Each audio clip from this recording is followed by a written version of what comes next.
व्यासपीठावर उपस्थित सर्वांना माझा नमस्कार.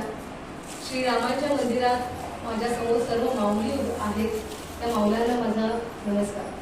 म्हणजे खरं तर तुम्हाला मार्गदर्शन करण्याची मी मोठी अजिबात नाही आहे. ज्येष्ठ संस्था आहे ही नाळ्यातली, आणि आज माझं भाग्य आहे की तुमच्यासमोर मला माझे 2 शब्द बोलण्याची संधी मिळाली. काय सांगू तुम्हाला, काय तुम्हाला समजू. आज तुम्ही ज्येष्ठ म्हणालात म्हणजे आयुष्याचे कितीतरी पावसाळे तुम्ही बघितले. माझ्यापेक्षाही अनेक अनुभव तुमच्याकडे आहे. त्या अनुभवा इतकी मी पोचलेली नाहीये. फक्त एवढंच आहे की जे सोशल वर्क मी करते आपल्या वर्तक वेलफेअर फाउंडेशन मार्फत अनेक ठिकाणी मी ट्रॅव्हल करत असते. वेगवेगळ्या पाड्यांत मी जात असते, वेगवेगळ्या महिलांना मी भेटत असते, वेगवेगळ्या मुलींना मी भेटत असते, त्यांच्या हक्कासाठी मी लढत असते. मला कधी कधी एक गोष्ट समजत नाही. तुम्ही म्हणाल की सगळ्या महिला ह्या खूप सक्षम असतात, त्यांना माहिती असतं की आपण स्ट्रॉंग आहोत.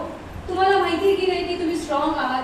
कारण की तुम्हाला हे माहिती आहे की भलेही आज जागतिक महिला दिन आहे, मी तुम्हाला सर्वांना शुभेच्छा देते, पण खरं तर हे आहे की तुम्ही सकाळी एक दिवस उठू नका, तो दिवस सुरूच होणार नाही.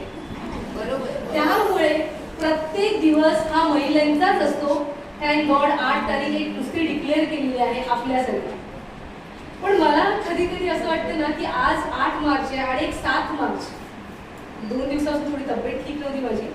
7 मार्चला मी एका आश्रमात गेलेली होती.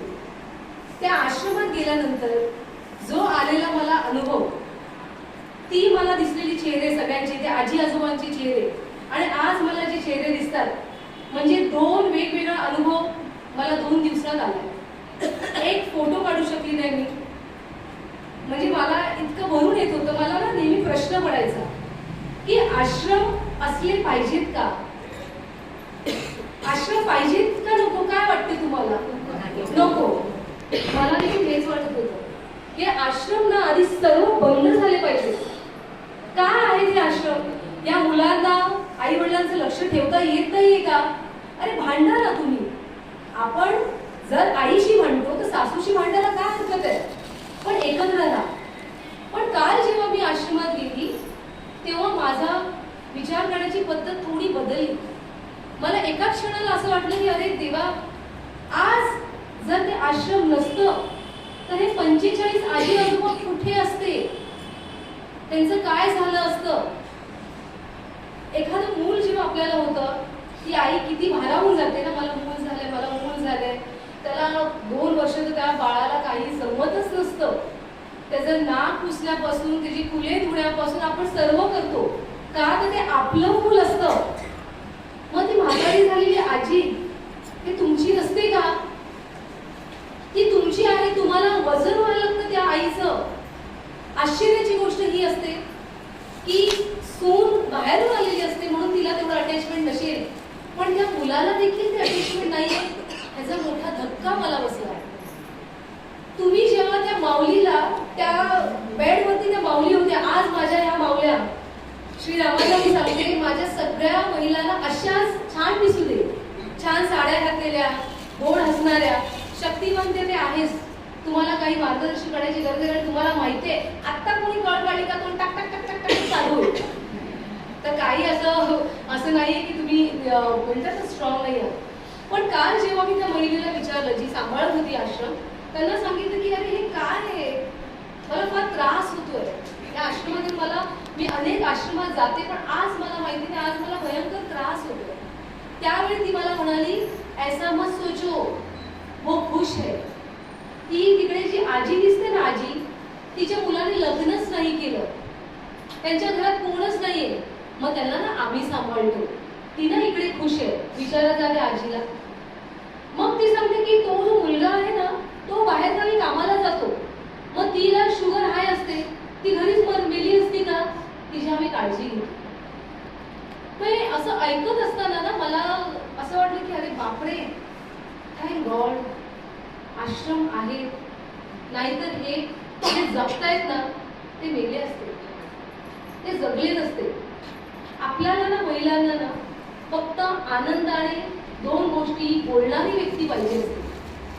असं नाहीये की कोणतरी आपल्याला सोनं नाणं देईल, आपल्याला एक ठामपणे उभं पाठिंबा देणारा कोणतरी पाहिजे असतो. जसं ठीक आहे एक्झाम्पल, आज इकडे ज्येष्ठ नागरिक आहेत, तुमच्याकडे इतके अनुभव असतील, त्या अनुभवाने तुमचे केस पांढरे झालेले आहेत. लोक म्हणतात ना माझ्या अनुभवाने केस पांढरे झालेले आहेत.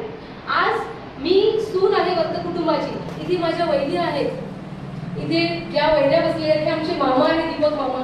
त्यांनी एका सेकंदासाठी असा विचार केला की आपली सुनबाई आहे, नाही तिला आपण प्रोत्साहन दिला पाहिजे, तिला इथे बोलवलं पाहिजे. म्हणजेच सांगण्याचा उद्देश काय की ज्यावेळी एक स्त्री दुसऱ्या स्त्रीच्या मागे ठामपणे उभी राहते त्यावेळी तिला कोणाचीच गरज नसते. हरकत नाही, महिला एकमेकांशी भांडतात, काहीही करतात, पण त्या खूप स्ट्रॉंग असतात. अनेक वेळा असं होतं की ज्या माझ्या कोळी महिला आहेत त्यांच्या हक्कासाठी मी अनेक मोर्चे काढलेले आहेत. माझ्या घरेलू कामगार ज्या महिला आहेत त्यांच्या घरात पण इतका वादविवाद असतो, पण त्या 2 वेळ पोटभर जेवणासाठी ते अख्खा दिवसभर काम करत असतात आणि त्यांच्यासाठी मी लढा देते. मग त्या घरेलू कामगार महिला असो, कोळी महिला ज्या होत्या आपल्या वसईच्या, त्या डोंबिवलीला जात होत्या मच्छी विकायला. तुम्हाला माहितीच असेल की कोळी महिलांना मच्छी विकायचं असेल तर 2 वाजता ते उठतात. म्हणजे ती महिला किती स्ट्रॉंग असेल. त्या महिलांच्या पाट्यामध्ये फिनेल टाकले, रॉकेट टाकलं, त्यांचा धंदा उद्ध्वस्त केला. अनेक दिग्गज लोकांकडे त्या महिला गेल्या, त्यांना न्याय मिळत नव्हता. शेवटी त्या संपूर्ण महिलांना घेऊन मी रस्त्यावर उतरली. डोंबिवलीच्या ACP बरोबर आमची मीटिंग झाली आणि आज त्यांचा धंदा सुखाने चालतो. सांगण्याचा उद्देश माझा हाच आहे की जर ना एखादी महिला स्वतःच्या बलबुतीवर काम करत असते तर मग पाठिंबा का तिला दिला जात नाही. खूप वेळा ना खूप अनेक ठिकाणी म्हणजे ऑफिशियल वर्क मध्ये असो खेचाखेची खूप होत असते. आपण आज भलेही सगळ्यांना म्हणतो की नाही happy women's day, happy women's day, but do you really feel them special? त्यांना खरंच कधी तुम्ही स्पेशल फील केलंय का? अरे ही ना जरा जास्तीच करते, अरे हे ना असं नाही केलं.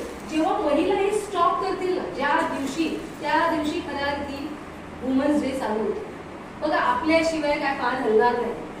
कितीही कोणी काही बोललं ना, खूप कमी पुरुष असे असतात की ज्यांना स्वतःला स्वयंपाक करता येतो, काय करता येतो, पण खूप असे कमी पुरुष असतात जे आपल्याला पाठिंबा देखील देतात की तुम्ही करा, आम्ही तुमच्या बरोबर आहे. अनेक स्लम एरियाजमध्ये अजून देखील महिलांना खूप टॉर्चर होतो, त्यांना खूप मार दिला जातो. तो नवरा दारूसाठी त्या पैशासाठी खूप मारतो त्या महिलेला, अजून देखील ते होतं. पण स्लम एरियामध्ये झोपडपट्टीमध्ये डिवोर्स हा सिस्टमच नसतो. मला कधी कधी त्यांना वाटतं की जे शिकलेले असतात ते मला हे जमत मला ते जमत, चला दिला डिवोर्स, संपलं, एक गाव 2 तुकडे. मग त्या महिलेला ते कळत नाही येत का?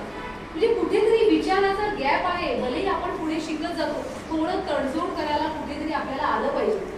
जेव्हा त्या आजी, मी त्या आश्रमात त्यांना बघितलं, अनेक आश्रमात जेव्हा मी आजी बघते तेव्हा मला असं वाटतं की वयस्कर झाल्यामुळे ना ते बडबडतात, त्यांना राग येत असतो.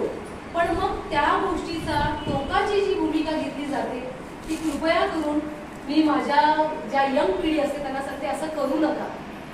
ती आई जेव्हा तिकडे रडते, ती आई मला हात जोडते, एक बिस्किटचा पुढे दिला ती हात जोडते, तिला ते आनंद मिळतो.